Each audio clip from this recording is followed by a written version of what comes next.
work in because short of starting completely over, there are limited ways to fix your mistakes if something goes awry. It's unlike acrylic or oil where you can just take an opaque paint and paint over it or cover things up or scrape it off.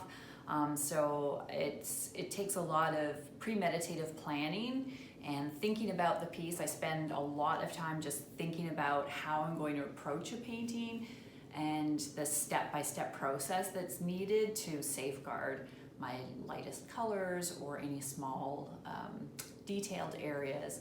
And I think the temptation to kind of paint everything all at once is always there. So with watercolor, if the paper's wet, the lines that you're laying down or the shapes that you're painting are going to merge together and blur or bleed, so you have to be patient.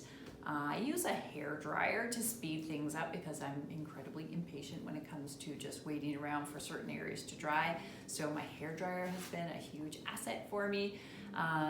And I think just knowing your color combinations, because when colors do flow together, you want them to be beautiful and luscious and bright and vibrant, and you don't want them to turn muddy.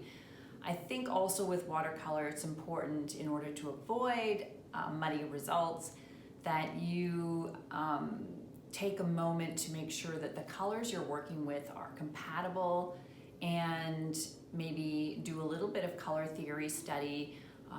You can even download some of my color charts on my website as well. I've got some foolproof recipe colors for you that help immensely, and they're colors that I use on a regular basis and have been teaching some of those combinations for over 20 years. So I think understanding color theory and using quality paints, that is a huge stepping stone for a lot of people starting off in watercolor. And working with quality paper.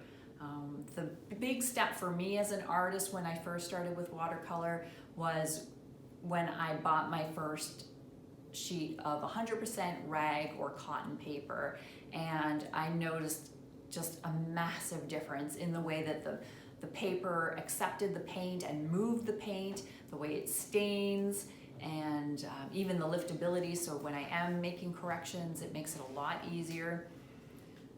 So make sure that you do yourself a favor and start off on the right foot with some quality paper, and then the next step would be, when you're ready, investing in some quality paints as well. If you've got any questions, you can always comment below, and I'm happy to set you off in the right direction.